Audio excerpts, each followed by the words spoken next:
नमस्कार विद्यार्थी मित्रांनो, आज आपण पाहणार आहोत एम ए मराठी M54 122 साहित्य अभ्यास पद्धती पुस्तक 4 साहित्याचा संस्कृतीलक्षी अभ्यास, त्यातला घटक 3 संस्कृती आणि साहित्याचा अनुबंध. या घटकात आपण संस्कृती आणि साहित्य यांच्यातील अनुबंध पाहणार आहोत. संस्कृती ही मानवनिर्मित विविध सामाजिक, आर्थिक, वैज्ञानिक, आध्यात्मिक, धार्मिक, मनोमय स्वरूपाची व्यवस्था असते. निसर्गावर संस्कार करीत मानवी जीवनाची वाटचाल झालेली आहे. मानवाने संस्कृती व्यवस्था निर्माण केली. ती निसर्गावर विजय मिळवत शेती केली, व्यवसाय केले, सामाजिक आर्थिक संस्था निर्माण केल्या, उन्नत जीवनमूल्याचे संगोपन पालन व्हावे म्हणून काही नियमन, संकेत, प्रतीके निर्माण केली. समाजाने संस्कृती घडविली आहे. संस्कृतीने समाज घडविला. समाजाने सामाजिक संस्था, नीतिकल्पना, प्रशासन यंत्रणा, विज्ञान संस्था, शिक्षण संस्था निर्माण केले. धरणे बांधली, कारखाने काढले. मानवी कल्याणाच्या संधारणेतून संस्कृती अस्तित्वात आली. कला संस्कृती अस्तित्वात आली. कला संस्कृती यांची निर्मितीही मानवी समाजाने केली आहे. संस्कृतीचे उत्पादन म्हणून कला साहित्य यांच्याकडे पाहिले जाते. भाषा निर्माण केली आणि सांस्कृतिक क्रीडन, संवर्धन, सौंदर्य निर्माण, नीतिसंस्कार करताना साहित्य ही निर्माणक कला अस्तित्वात आली. मौखिक वाङ्मय पुढे लिखित साहित्य बनले. संस्कृतीच्या सर्जनशील लिखित नोंदी संस्कृतीचे संवर्धन भाष्य म्हणून साहित्याचा विचार करता येतो. एखाद्या समाजगटाचे साहित्य त्या समाज घटकाचे समूह मानस असते. लेखक समाज गटाचा सभासद असतो, तसा तो संस्कृतीचाही सभासद असतो. समाजात वावरताना तो अनुभव घेतो. त्या अनुभवांना समाजाच्या भाषेतून सौंदर्य रूप देतो. साहित्याची निर्मिती प्रेरणा संस्कृतीचे समाजाचे हृदयगत असते. सांस्कृतिक अवस्था समाज मानस समजावून घ्यायचे तर त्या संस्कृतीने निर्मिलेले साहित्य हे एक माध्यम असते. साहित्य संस्कृती यांच्यातील अनुबंधाचे काटेकोरपणे विचार करता येत नाही. आपण संस्कृतीबद्दल बोलतो तेव्हा मानवी समाजगटाच्या जीवनाबद्दल, अनुभवांबद्दल, समाज संस्थांबद्दल बोलतो. समाज नियमनातील मूल्य व्यवस्थांबद्दल बोलतो. हे सारे काही साहित्याच्या आशयात समावलेले असू शकते. सांस्कृतिक आशय, सांस्कृतिक अनुभव हा साहित्याचाही आशय असतो. हे मूल्यांचे परस्परात देवघेव करणारे उन्नत संवादक आहे. साहित्य आणि संस्कृती यांचे संबंध अन्योन्य स्वरूपाचे असतात. साहित्याचे स्वरूप पाहूया. शब्दार्थमय, लालित्यपूर्ण, कल्पक नवनिर्मितीला साहित्य म्हणता येईल. साहित्याच्या विविध व्याख्या करण्याचा प्रयत्न झाला आहे. सामान्यतः साहित्य पण कोणते, कशामुळे येते याचा विचार केला की साहित्याचे स्वतंत्र अस्तित्व रूप लक्षात येते. कथा, कविता, कादंबरी, नाटक, आत्मचरित्र, ललित निबंध यांना आपण साहित्य म्हणतो. साहित्य कृती म्हणून एकेका साहित्य प्रकारातील निर्मितीचा आपण विचार करीत असतो. लेखक प्रत्यक्षगत जीवनातील अनुभव, प्रतिभा, मनाच्या पातळीवरील अनुभव, नेणिवेच्या पातळीवर अनुभव घेतो आणि त्याचे आविष्करण साहित्य रूपातून करतो. या अनुभव घेण्यात, मांडण्यात एक प्रकारची खास कल्पकता असते. कल्पकतापूर्ण सुंदर अभिव्यक्ती म्हणजे कविता, अशी एक व्याख्याही केली जाते. भाषा स्वरूप असणे हे साहित्याचे एक लक्षण आहे, परंतु केवळ शब्दार्थमयता, भाषा स्वरूपता एवढ्याने एखाद्या मजकुराला आपण साहित्य म्हणत नाही. वर्तमानपत्रातील बातमी हा एका लेखकाचा, बातमीदाराचा अनुभव असतो. त्याने घटना पाहिलेली, ऐकलेली असते, तरी त्याच्या बातमीला आपण साहित्य म्हणत नाही. त्याच्या भाषा वापराचा, आशय संप्रेषणाचा हेतू साहित्य निर्मिती किंवा कला निर्मिती असत नाही. भाषा वापरात कल्पकता, भावसौंदर्य, अर्थसौंदर्य, सूचकता, अलंकरण, व्यंजकता असे जाणू लागले की मग तो मजकूर साहित्यपणाच्या पातळीवर पोहोचू शकतो. रस, गुण, अलंकार, रीती, व्यंगार्थ निर्मिती, शब्द, अर्थ यांचे साहित्य तत्व वगैरे निकष भारतीय साहित्यशास्त्रकारांनी, काव्यशास्त्रकारांनी सांगितले आहेत. आनंद, रंजन, उद्बोधन, नवनिर्माणकता, कल्पनास्फुरण अशी प्रयोजने साहित्य निर्मितीमागे असतात. जीवनभाष्य, सुंदर शब्दांची मांडणी, उत्कट भावनांचा तीव्र जल्लोष अशा निकषांनी साहित्याचे साहित्यपण ठरविलेले गेले आहेच. साहित्य निर्माता लेखक जीवाना अनुभव घेतो आणि प्रकट करतो असे सरळ समीकरण असते काय? लेखकाचे प्रतिभावंत मन साहित्य निर्मितीत सहभागी असते. त्याला वेगळे सूर ऐकू येतात आणि आपण म्हणतो त्याची संवेदनशीलता, कल्पक प्रज्ञा, भाषाभान, जीवनभान, जीवनदृष्टी, समाज, संस्कृती यामधून त्याचे लेखक म्हणून व्यक्तिमत्व घडते. तो एका परंपरेत, समाज गटात, उपसंस्कृती गटात, धर्मात, व्यवहारात राहतो. सामाजिक संस्कृतिकतेचा पाया असतो. भूमीवर त्याची पावले असतात, त्याची माती असते, त्याची माणसे असतात आणि त्याची व्यक्तिगत प्रतिभाही असते. साहित्याचे स्वरूप कलापूर्ण जीवन अनुभव संबंध, संस्कृती संबंध असे असते. साहित्याचा काळ केवळ शब्दक्रीडन, स्वतःचा आनंद, स्वसुख एवढ्यापुरता विचार मर्यादित नसतो. मी माझ्यापुरते लिहितो अशी भूमिका लेखकाला घेता येत नाही. साहित्याचा केवळ कला स्वरूप अनुभव, आनंद निर्माणक कल्पना असा स्वरूपार्थ करता येत नाही. साहित्य कला आहे, पण ती जीवन आशय, संस्कृती आशय यांची संपृक्तता अपेक्षणारी कला आहे. लेखक स्वयंभू प्रतिभावंत असत नाही. त्याच्या जीवनाला, ओळखीला, अनुभव स्वीकृतीला सांस्कृतिक, सामाजिक, कालिक, वंशिक असे आधारक्षेत्र असते.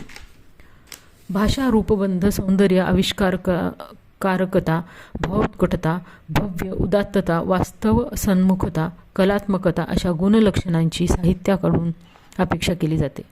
साहित्याची स्वीकृती करणारा रसिक, वाचक यांच्या साहित्य अनुभव स्वीकृतीलाही परंपरा, स्थळ, काळ, संस्कृती, समाज यांची आधारभूमी असते. त्यांच्याजवळ भावइत्री प्रतिभा असते. वाचक साहित्याचे आकलन करतात, अर्थनिर्णयन करतात. त्यांच्या या स्वीकृती प्रक्रियेला वैयक्तिक प्रतिभेबरोबरच सामाजिकतेचे, संस्कृतीचे संदर्भ असतात. साहित्याचे स्वरूप हे कलास्वरूप असे असते. तसेच समाज, संस्कृती संबंध अर्थपूर्ण स्वरूपही असते.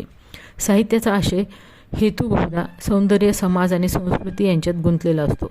साहित्य ही सौंदर्य वस्तू असते आणि संस्कृती वस्तूही असते. संस्कृतीचे स्वरूप बघूया. संस्कृती ही संमिश्र आणि परिवर्तनशील अशी प्रक्रिया आहे. विशिष्ट भूभागावर सातत्याने राहणारा मानव समूह त्या भूभागाच्या प्राकृतिक गुणधर्मावर आधारित अशी संस्कृती निर्माण करतो. अशी एक संस्कृती संबंधीची कल्पना सुधीर रसाळ यांनी मांडली आहे. एकाच काळात, परिसरात एक बोलीभाषिक किंवा बहुभाषिक समाज गट वावरत असतात. भूभाग, प्राकृतिक गुणधर्माच्या बाबतीतही लहान मोठे भाग असू शकतात. संस्कृती स्थितीत पूर्वीचे अवशेष असतात. काही कल्पना, रूढी परिवर्तन होऊन टाकल्या जातात.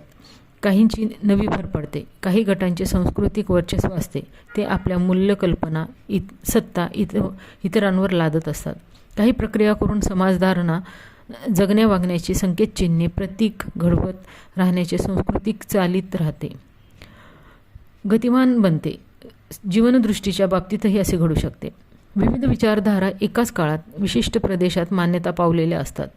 एखाद्या सांस्कृतिक घटिताकडे, सामाजिक घटिताकडे पाहण्याची, प्रश्न समस्या सोडवण्याची दृष्टी ही वैविध्यपूर्ण असू शकते. सामाजिक विकास, आध्यात्मिक विकास, व्यक्तिमत्व विकास यात विकासदृष्टी प्रत्येक संस्कृती गटाची वेगळी असते.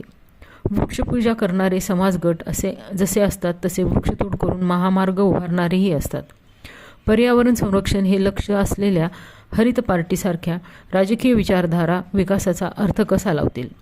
मोठी धरणे, नद्याजोड प्रकल्प किंवा अणुऊर्जा केंद्रे यासंबंधी धारणा वेगवेगळ्या असतात. विकासनीती रूढ आणि पर्यायी वेगवेगळी असू शकते. स्त्रियांचे सामाजिक स्थान आणि सांस्कृतिक महत्त्व याबद्दल वाद प्रतिवाद सतत सुरू असतात. अगदी सुसंस्कृत माणूस कोणाला म्हणायचे? सुसंस्कृतपणाची संकल्पना गरिबांची काय, उच्चवर्गीयांची काय? तेव्हा सर्वसाधारणतः ही स्थिती संस्कृती विचारात किंवा सामाजिक विचारात प्रश्नांकित ठरते. संस्कृतीच्या कल्पनांवर वर्गीय, धार्मिक, आर्थिक, राजकीय, सामाजिक, भाषिक गटांचे संमिश्र, संवादी किंवा विसंवादी भाष्य असू शकते. संस्कृतीचे भौतिक स्वरूप आणि मनोमय स्वरूप मानवी समूहाने, गटाने घडविलेले असते.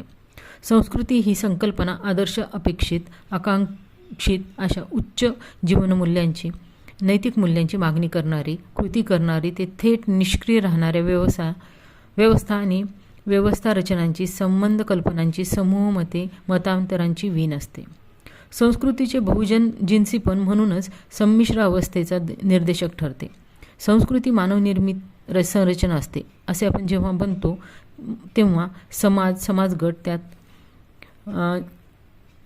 येतात.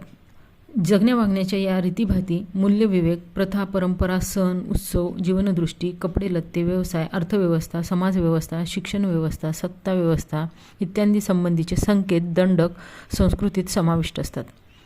एका प्रकारे समूह जीवन नियंत्रित करणारी दृश्य अदृश्य सत्ता असते आणि सत्ताधारी गट, व्यक्ती, समूह, संस्कृती संरक्षणासाठी सांस्कृतिक सत्तेचे उपयोजन करणार.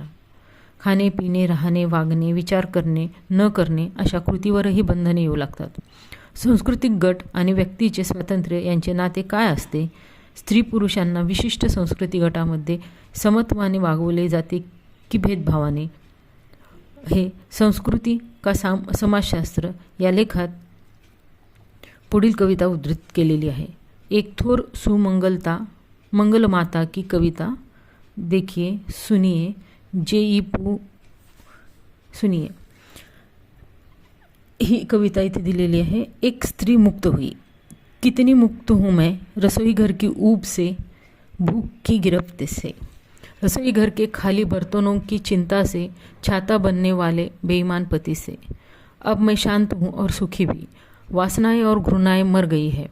मैं बाग में जाती हूँ, घने वृक्षों की छाँव में अब अपने सुखों के बारे में सोचती हूँ. या कवितेतील स्त्रीरूपास मुक्ती, सुख, शांती कोठे मिळते? रांधावाढा, उष्टीकाढा आणि किंवा चूल आणि मूल अशी स्त्रीची अवस्था अगदी इसवी पूर्व काळातही असल्याचे दिसते. आपण मुक्ती गमावून तुरुंगात अडकलो आहोत हे दुःख ही स्त्रीरूप मानते. पहिली ओळ उघडच उपरोधक असल्याचे दिसते, मुक्तता नाही. स्वयंपाकघरातील उष्ण भूक, स्वयंपाकघरातल्या रिकाम्या भांड्याची चिंता, ज्याने मायेचे, प्रेमाचे छत्र धारण करायचे असा नवरा बेईमान असणे, पतिनिष्ठा हे सांस्कृतिक मूल्य आहे. घर, संसार, भूक सांभाळणे ही सांस्कृतिक मूल्य आहेत. मूल्य बंदिस्ती आणि स्त्रीचे स्वातंत्र्य यातला हा संघर्ष आहे.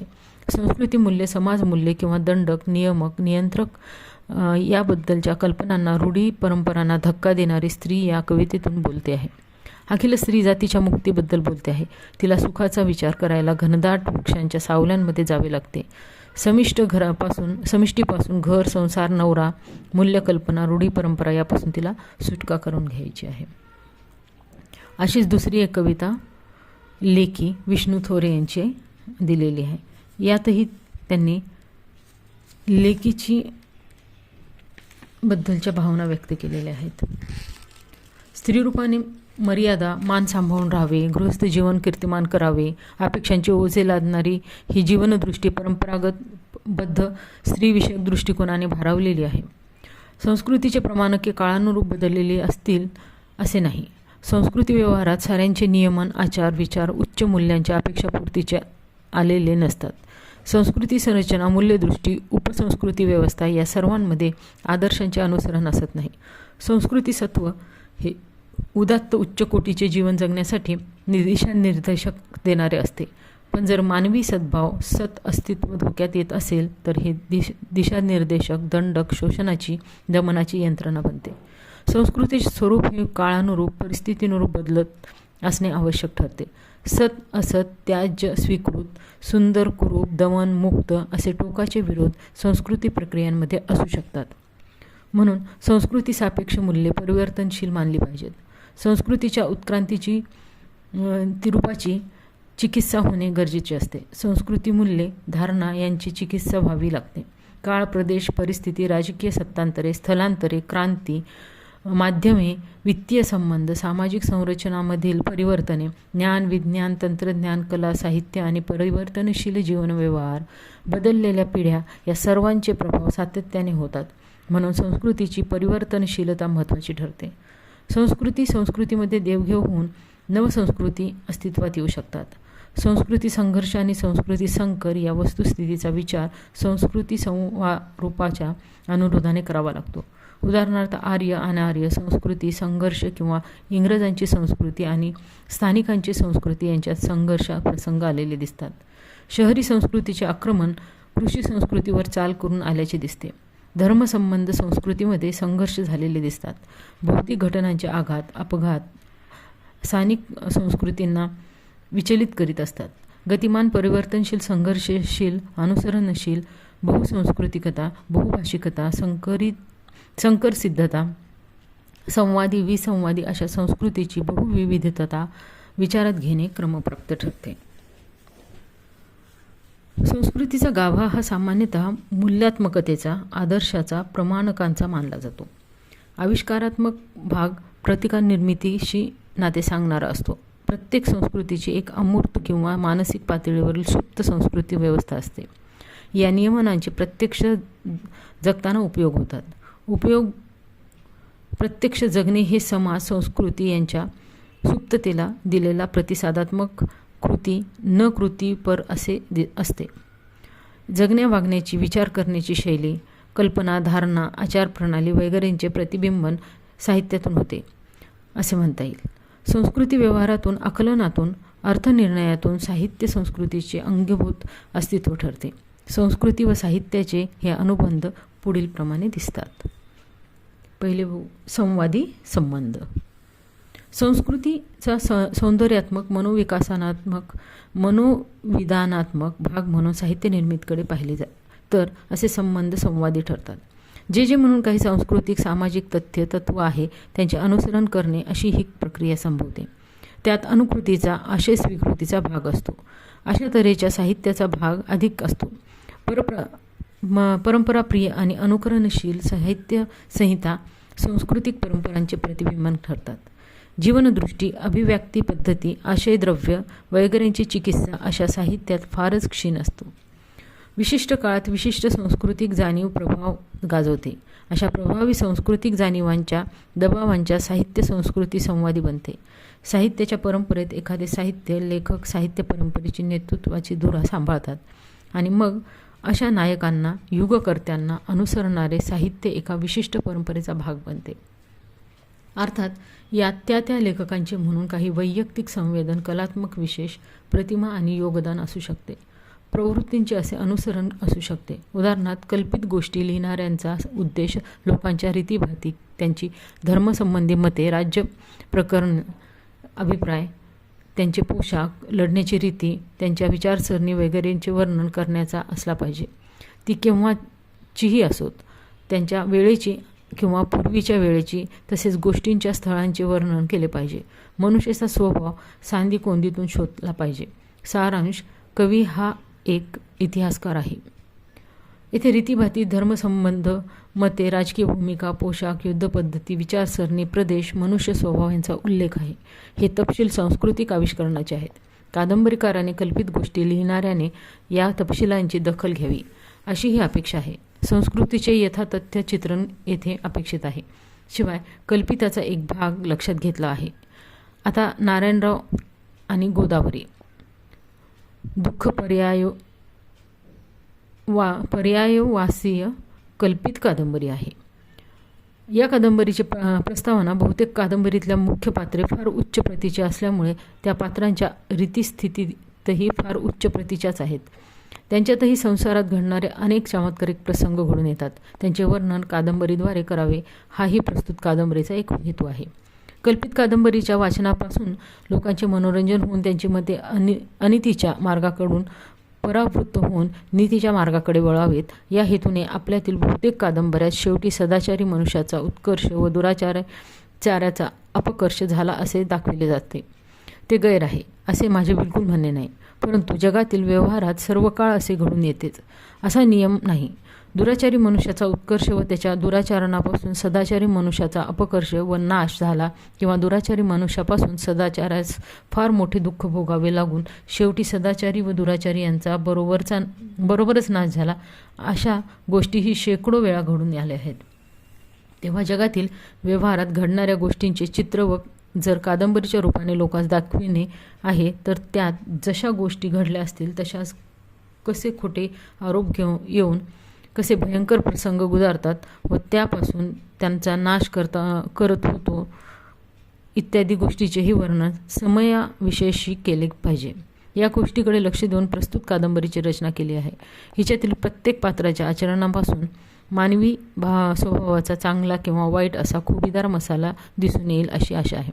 इंग्रजी भाषेतील पॉप्युलर टेल्स या गोष्टींच्या धर्तीवर ही प्रस्तुत नारायणराव आणि गोदावरी ही कादंबरी तील गोष्ट आहे. इंग्रजी साहित्य संस्कृती व्यवहाराचे अनुसरण करण्याची लेखकाची भूमिका आहे. मराठी संस्कृती सुखात्मकतेची अपेक्षा धरते तर इंग्रजी संस्कृती शोकात्मिकांवर भार देणारी आहे. देव असुर द्वंद्वात देवांचा विजय होतो, असुरांचा नाश होतो अशी आपली संस्कृती देव सत यांच्या विजयाला महत्त्व देते. पाश्चात्य संस्कृतीत येशू ख्रिस्ताला क्रूसावर ठार करण्यात आले. येशू ख्रिस्त हा देवाचा संदेश घेऊन आलेला प्रेषित होता, परंतु त्याला संपवण्यात आले. कादंबरी हा दीर्घ कथनपर कल्पित गद्य साहित्य प्रकार इंग्रजी संस्कृती साहित्य व्यवहारातून अनुसरलेला आहे, जे त्यांच्या संस्कृतीचे बिनबोबाट अनुसरण करणाऱ्या नवशिक्षितांच्या पिढीतले आहेत ते लेखक आहेत. संस्कृतीतील आशयद्रव्यांच्या अभिव्यक्ती रीतींचे अनुसरण वसाहतवादी वृत्तीतून झाले आहे. इंग्रजी सत्तेपुढे निष्प्रभ वाटणाऱ्या ठरलेल्यांनी संस्कृती व्यवस्थेचे अनुसरण करताना स्वसंस्कृती मूल्यांना बाजूला सारले आहे. अगदी रोमॅन्टिसिझम किंवा अस्तित्ववाद किंवा वास्तववाद अशा वादांची स्थानिक संस्कृती अनुकृती झालेली दिसते. आधुनिकतावादाचे अनुसरणही याच पद्धतीने झालेले आहे. सत्यमेव जयते सद्भाव यशस्वी होणे ही स्थानिक सांस्कृतिक धारणा आहे. वारकरी संस्कृती आणि साहित्य निर्मिती यात विचारदृष्टी, आशयसूत्रे, लोकछंद यांचे अनुसरणच आहे. वारकरी संस्कृतीचा पाया संत ज्ञानेश्वरांनी रचला आणि संत तुकोबा कळस झाले. संत ज्ञानेश्वर हे संत निळोबा अशी वारकरी संतांची परंपरा आहे. परंपरेतील संतांचे अद्वैत तत्त्वज्ञान, भक्तिकेंद्री तत्त्वज्ञान, नाम महात्म्य, विठ्ठल महात्म्य, पंढरपूर महात्म्य, भक्तियोग, गीता भागवत यांचे आकर्षण, वारी, दिंडी, एकादशी, भजन, कीर्तन, समत्वभाव, दया, क्षमा, शांती ही मूल्ये, कर्मातच विठ्ठल पाहणे अशी वारकरी संस्कृतीची लक्षणे आहेत. परंपरेतील संत कवींचे वाङ्मय व संस्कृतीचे अनुसरण करणारेच आहेत. आपल्या मूळ सांस्कृतिक आशयात वैयक्तिक प्रतिभाक्षमतेने काही भर मात्र टाकलेली दिसते. स्थळ काळाचे काही प्रभाव दिसत असले तरी संस्कृती, परंपरा आणि साहित्य निर्मितीचा आशय यांच्यात संवादी संबंध उघडतच असतो. उदाहरणार्थ, अद्वैत ही आध्यात्मिक दृष्टी वारकरी संस्कृतीचे महत्त्वाचे तत्त्व आहे. सर्वत्र एकच एक ब्रह्मतत्व वसलेले आहे. भेदभाव, अनेकता असे काही नाही. अभेद हेच एक वारकरी लक्षणसत्व आहे. त्याचे प्रकटीकरण करणारे अभंग साहित्य या पुस्तकात दिलेले आहे. यात निवृत्ती महाराजांचे अभंग आहेत. ज्ञानेश्वर महाराज, श्री नामदेव महाराज, श्री भानुदास महाराज, श्री एकनाथ महाराज, श्री तुकाराम महाराज आणि निळोबा महाराज यांचे दिलेले आहेत अभंग. वरील अभंगातून श्री निवृत्ती महाराज ते निळोबा यांच्यापर्यंतच्या 1300 ते 17वे शतक या कालावधीतील वारकरी संस्कृतीचे अद्वैताचे आकलन आणि प्रकटन कसे केले ते लक्षात येते. संस्कृती आणि साहित्य यातील संवादी संबंधात काटेकोरपणे बिंबछाया असे नाते असतेच असे नाही, परंतु संस्कृतीचे स्वरूप पाहता त्या संस्कृती गटात त्या अभिरुचीचे, आशयशैलीचे साहित्य निर्माण होते. उदाहरणार्थ, औद्योगिक संस्कृतीतून निर्माण झालेल्या काळात कादंबरीसारखा साहित्य प्रकार उदयाला आला. तो मध्यम वर्गाला आवडला. स्वत्व गमावलेल्या पराभूत मनोअवस्थेतील संस्कृत समाजात कर्तृत्वशून्यतेमुळे रंजनपर, पलायनवादी प्रवृत्तीचे साहित्य जन्म घेते. उत्तर पेशवाईत शृंगारिक लावण्यांची रचना होणे हे साहित्याने संस्कृतीची अनुकृती संबंध स्थिती सांभाळली असे म्हणता येईल. आता बघूया विरोध संबंध. संस्कृतीमध्ये स्तरभेद झाल्यास, विविध समूह गटांच्या उपसंस्कृती व्यवस्था जागृत झाल्यास, लोकसमूहाचे, संस्कृती गटाचे अस्मितेचे प्रश्न निर्माण झाल्यास किंवा कालिक, वैज्ञानिक, राजकीय आक्रमणे झाल्यास संघर्ष स्थिती संभवते. सनातन संस्कृती घटकांना आव्हानही दिले जाते. इंग्रजांच्या राजकीय सत्तेने इंग्रजांच्या संस्कृतीशी, संस्कृती संकल्पनांशी स्थानिकांचा संपर्क आला. नवशिक्षितांचा वर्ग जन्माला आला. गद्य कथनपर साहित्य, वैचारिक गद्यपर साहित्य, सुघटित नाटक वगैरे आले. मराठी कविता बहुतांशी अध्यात्मरूपाने निरूपण करणारी, पारलौकिकचा विचार मांडणारी होती. समूहसापेक्ष जीवनव्यवहार जगणाऱ्यांच्या ईश्वरीय धारणांचे प्रकटीकरण करणाऱ्या प्रयत्नांचा भाग होती. पाश्चात्यांच्या संस्कृती, शिक्षण, साहित्य, सत्ता कल्पना यांच्या प्रभावामुळे आधुनिकता, व्यक्तिवाद, आत्मनिष्ठा या मूल्यांचे अनुसरण करू लागली. केशवसुतांनी कवीच्या स्वातंत्र्याचा उद्घोष केला. अंत्यजाच्या मुलाचा पहिला प्रश्न काव्यशयात तरंग उठू शकला. देवांच्या मदतीस चला तर अशी ऐहिक जाणीव आधुनिक साहित्य मिरवू लागले. लावण्या, पोवाडे, लोकधार्मित्व, लौकिकता यांचा समावेश झाला होता. परंतु भेदिक लावण्या, सवाल जवाब, कूटरचना वगैरेचा ध्वन्यार्थ आध्यात्मिक होता. लोकहितवादी गोपाळ गणेश आगरकर, महात्मा फुले यांच्या साहित्याने सनातन संस्कृती संकल्पनेविरोधी अशी भूमिका घेतली. स्वधर्म, स्वभाषा आणि स्वदेश या परंपरेचे प्रक्षेपण विष्णुशास्त्री चिपळूणकरांनी केले. आमच्या देशाची भाषेची स्थिती योग्य असल्याचे खंडमंडनात्मक विचारमंथन पुढे आले. चिपळूणकरांच्या संस्कृतीबद्ध जाणीव आणि महात्मा फुले यांची संस्कृत चिकित्सा विरोधभावदर्शक ठरतात. लोकमान्य टिळकांचे निबंध वाङ्मय सामान्यतः रूढ सांस्कृतिक परिकल्पनांना स्वीकारणारे आहे. परिवर्तनवादी बुद्धिप्रामाण्यवादी विचारवादांची मांडणी आगरकरांनी केली. एकाच काळात विशिष्ट संस्कृती संकल्पना रूढी परंपरांना आव्हान देणारे साहित्य जन्माला आले. तसेच संस्कृती समर्थनाची भूमिकाही घेतली गेली. वाद प्रतिवादामुळे संस्कृतीचा स्वरूपावर चांगला प्रकाश पडू शकतो. 1960 नंतरच्या काळात संस्कृती संकल्पनांना विरोधी असे दलित साहित्य अस्तित्वात आले. 1960 नंतरच्या मध्यमवर्गीयांचे साहित्य काहीसे स्थिरावलेले, रूपवादी आणि सौंदर्य स्वरूपशास्त्राच्या कचाट्यात सापडलेले होते. मराठी भाषिकांचे राज्य म्हणून मराठी माणूस अशी अस्मिता आली. बहुजनांच्या शिक्षण संस्था, सहकारी संस्था, हरित क्रांतीचे काही स्थळे, हिरवे थेंब आले. या पार्श्वभूमीवर 1956 साली डॉक्टर बाबासाहेब आंबेडकर करांनी बौद्ध धर्माचे अनुसरण केलेले होते. दलित अस्मितांची जागृती या काळात झालेली. स्वातंत्र्य, समता, बंधुता, मानवी हक्क अशा मूल्यांची मानवतावादी मागणी झाली. दलित साहित्याची चळवळ शिका, संघटित व्हा, संघर्ष करा या सूत्रावर आधारलेली होती. मंदिर प्रवेश, 14 तळ्याचा सत्याग्रह, मनुस्मृतीचे दहन, मराठवाडा विद्यापीठाचे नामांतरण, दलितावरील वाढते अत्याचार या घटनांनी 3.5% संस्कृती हेच दलित साहित्याचे लक्ष ठरले.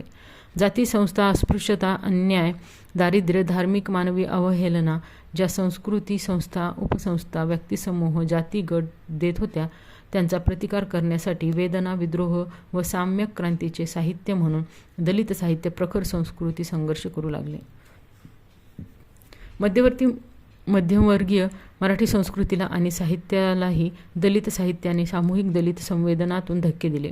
भाषा, आशय, सौंदर्य निकष यांच्या संबंधीची भूमिका प्रतिवादी संघर्ष अशीच राहिली आहे. अब्राह्मणी सौंदर्यशास्त्राची आवश्यकता मांडली गेली. अल्पजनांची वरिष्ठ संस्कृती आणि बहुजनांची संस्कृती यांच्यातले हे संघर्षरूप दलित साहित्यात दिसते. दलित साहित्य हे सनातन संस्कृतीच्या प्रतीकाचे मानवतावादी, समतावादी शास्त्र आहे. अल्पजन संस्कृती, बहुजन संस्कृती यांच्यातील संघर्षाचे मार्क्सवादी आकलनही येथे विचारात घ्यावे लागेल. कलेचा राष्ट्रीय आणि बहुजननिष्ठ स्वभाव या लेखात टी. कोर्सोव्हा म्हणतात, समाजवादामध्ये छापलेला शब्द बहुजनांसाठी संस्कृती घेऊन येतो आणि मानवी व्यक्तिमत्वाच्या नैतिक व सौंदर्यात्मक आकारांना उत्तेजन देतो. कोणत्याही संस्कृतीच्या आशयाची अभिव्यक्ती म्हणून कलेच्या बहुजननिष्ठ स्वभावाचे स्वरूप सौंदर्यात्मक परिणामाच्या साधनांच्या आणि निश्चित बोधक मार्गाच्या उपयोगाशी निगडीत आहे. पश्चिमेकडील बहुजन संस्कृती न चुकता करमणूक करण्याचा आणि सिद्ध साधनांद्वारेही प्राप्त होते आहे असा देखावा निर्माण करण्याचा प्रयत्न करते.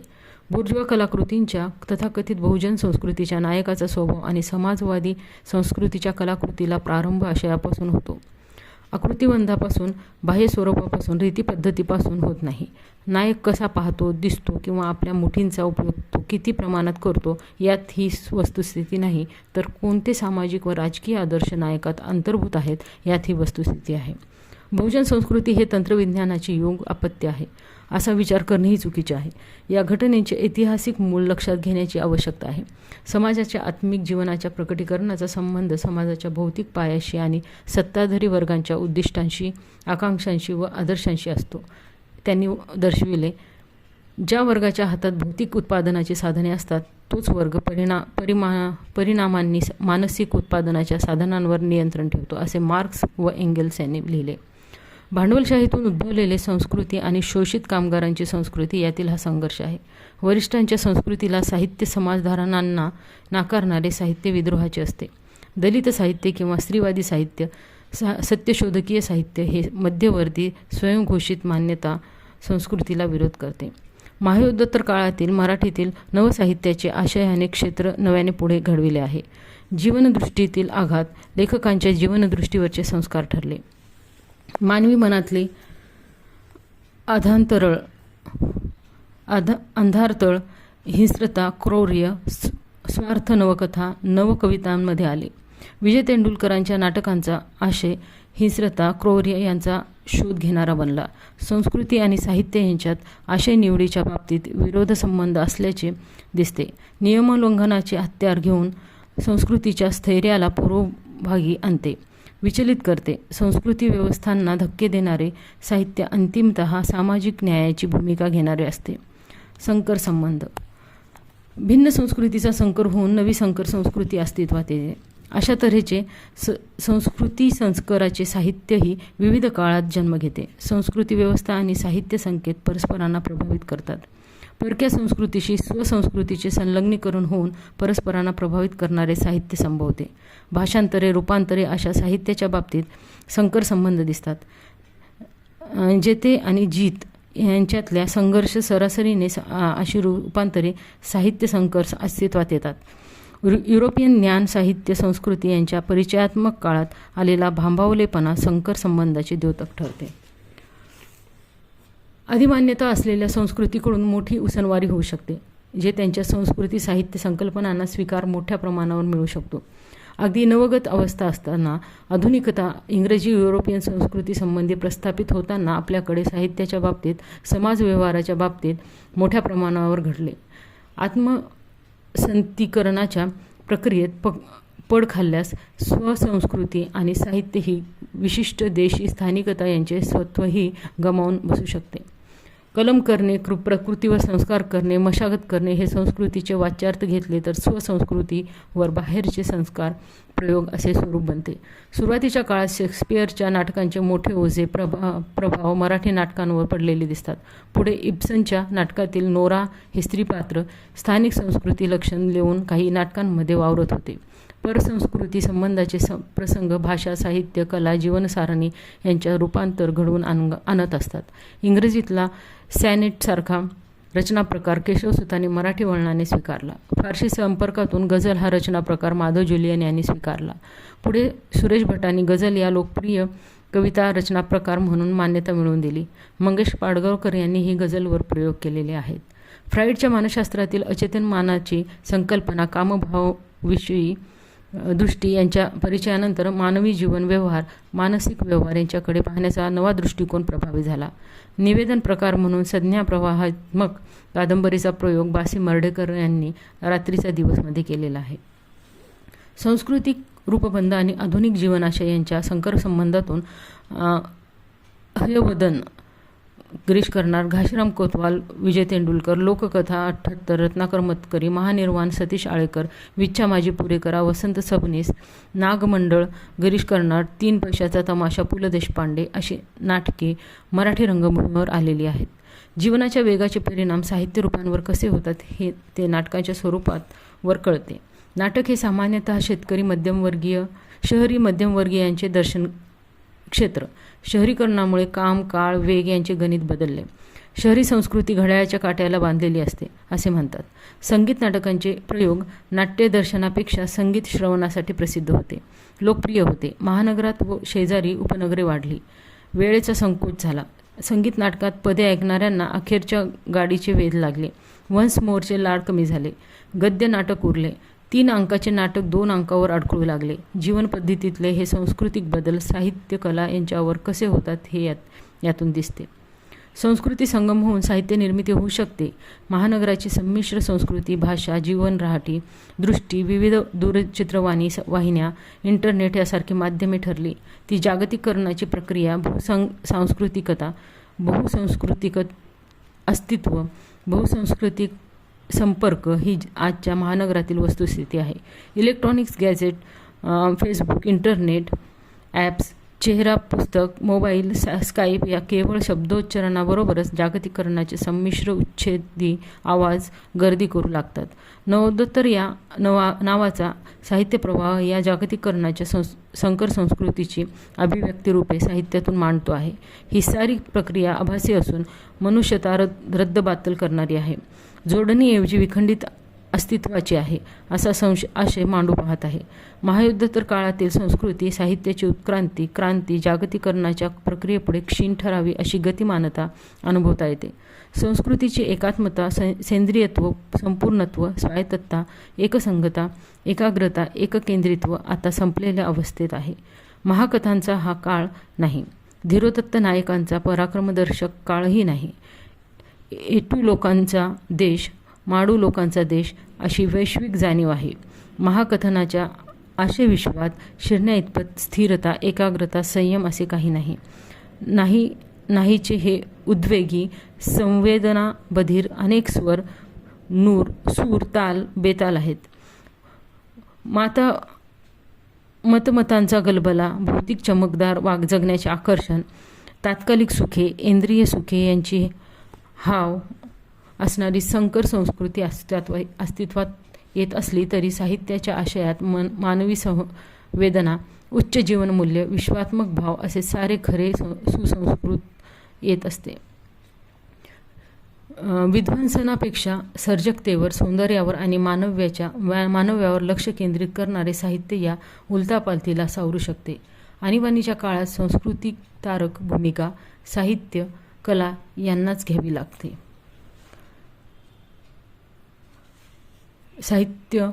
संस्कृती साहित्य संबंधातील काही सूत्रे बघूया. संस्कृती आणि साहित्य यांचे अनुबंध संमिश्र स्वरूपाचे आहेत. जशी संस्कृती तसे साहित्य अशी स्थिती असलेलंच असे नाही. संस्कृतीचे परिदर्शन साहित्यातून घडू शकते. साहित्यातून संस्कृतीला प्रेरणा, बळ मिळू शकते. संस्कृती साहित्य घडवते, तसेच साहित्य ही संस्कृती घडवते. सांस्कृतिक आशय हा साहित्याच्या चिकित्सेचा विषय असतो. संस्कृती ही मूल्यकल्पना आहे, मूल्य, संकेत, नियम यांची व्यवस्था आहे आणि साहित्यातून निर्माण केलेले जग मूल्यांचे असते. मनुष्यतेच्या उद्घोषाचे पडसाद साहित्यातून ऐकू येतात. लेखक प्रत्यक्षगत जीवनात विविध व्यवहार करतो, अनुभव घेतो. त्यांचे आविष्कारण करताना तो मूल्यांच्या जगात वावरत असतो.